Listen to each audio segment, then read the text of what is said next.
Hi guys, welcome back. In today's video I have for you the Museum Muse collection from Essie. This is from their Gel Couture line, and even though it's called a collection, it's more of like a trio.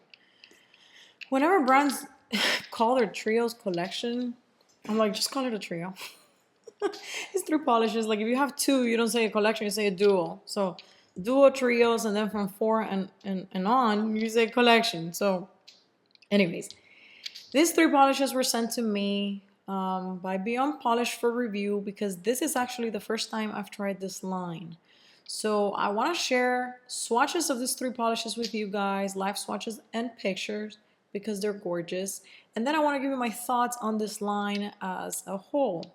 Now you have to keep in mind that these are the only three polishes I've ever tried. Is that enough to judge a full line?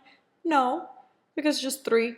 It's not enough, but I can give you my thoughts on it, right? So let's go over the swatches of the polishes, and then I'll talk about the line and what's different between this one and regular Essie's and blah, blah, blah, blah, blah, right? So let's get into it. All right, first up we have Behind the Glass, and this is like a really gorgeous, very dusty gray blue. You can even call it a gray with blue undertones, or you can call it a blue that's very dusty and gray and maybe cloudy. It looks like a cloudy day, like a rainy, cloudy day. It's absolutely gorgeous. And the formula is kind of like a crelly, which is in between a jelly and a cream. Is not sheer enough to be a jelly.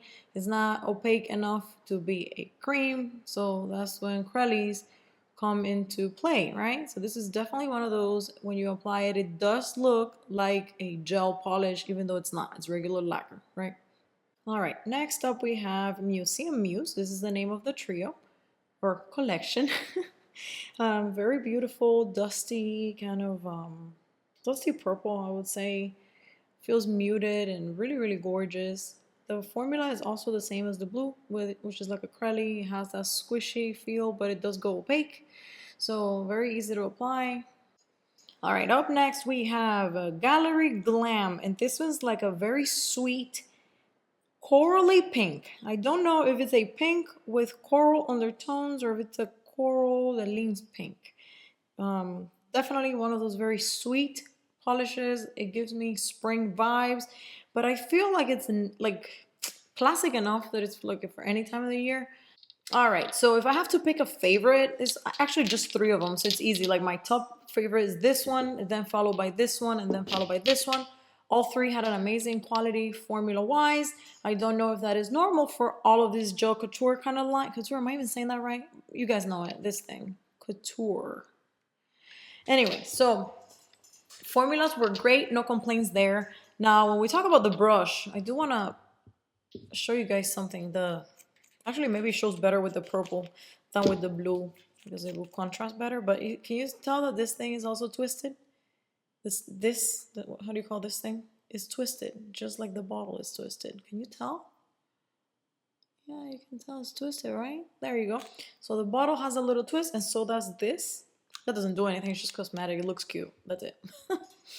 One thing. So the brush on these, if you look at the brush on these, and we compare it to a regular Essie brush as of right now,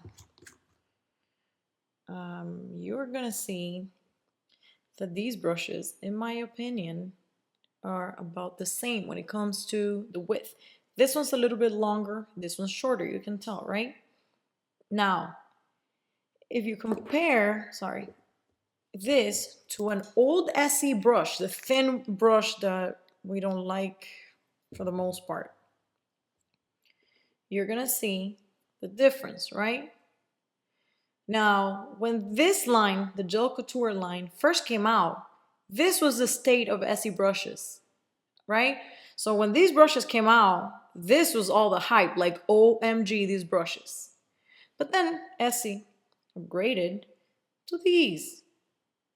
Now, these brushes are no longer, oh my God, what a big deal, because regular Essies also have a fantastic brush.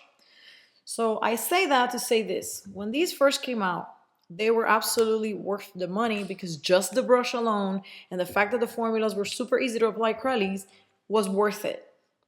Right now, with the state of how Essie brushes and Essie formulas are, I don't think these are so much better than these. So, you know, if I had reviewed these years ago, I would have said, OMG, this is fantastic. Like I said, with the state of things right now, with the state of how Essie, regular brushes, regular polishes are right now, I don't know if these are worth the money for me. They're also marketed as gel, quote unquote, and people always like to call everything gel, and I don't know why. Gel needs curing. If you're not curing a gel polish, it's just being called gel because it looks like gel. Like you guys saw in the live swatch. If I'm applying this, you can tell how it glides on, and it almost feels like liquid glass, which is a very gel-like consistency. But this is just regular polish. This is not a gel, right? It looks very nice, but every Crelly is gonna look like this. If I were to apply this blue, actually this blue is a cream, but you're gonna see that the way it shines, the way it glides, the way it applies, it's no different, right? And when you look at it, it feels about the same, which was probably not the case in the past, right? So I always like to give you guys these notes because when you keep in mind the quality of current Essies, you really need to see if these are worth it for you. Now, I haven't done a wear test on them. I do not know if these definitely, you know, are wearing longer than regular Essies or any of that. I haven't tried their top coat. So you need to keep in mind that my experience with them is, you know, up to this three.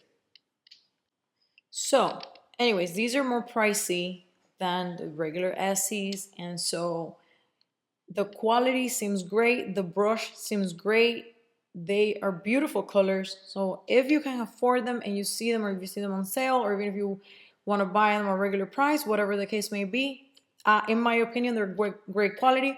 I would wear them. They were a joy to apply, but I also do want you guys to keep in mind that they are now competing with regular Essies, no longer, and I have to shake this, it's been sitting for a while, no longer the old Essies, right? Brush and quality for regular Essies has increased over the years. And so, anyways, that's my thoughts on this line. I definitely will be picking up some more now that I have tried them. I think they're good. So if I like a color, I will be happy to buy some of these. You can usually find these if you want to just try it without much commitment or having to pay shipping. Sometimes you can find them like at Marshalls or TJ Maxx or one of those. Otherwise, I will leave a link down below to the Beyond Polish website along with my code, so that you guys want to give this a try, you can find them there. So thanks again, Beyond Polish, for sending these to me. And so yeah, that's it. Those are my thoughts on it. If you guys have any questions, let me know in the comments below. They do not require curing. Remember that. They are marketed as gel just because of the finish. So that's it. Thank you guys so much for watching my review. Let me know in the comments below if you have any questions. And don't forget to subscribe to the channel. Please, it helps me a lot. And also like and comment if you feel inclined to do so. It helps my channel a lot. So thank you guys, and I'll catch you on the next one. Bye.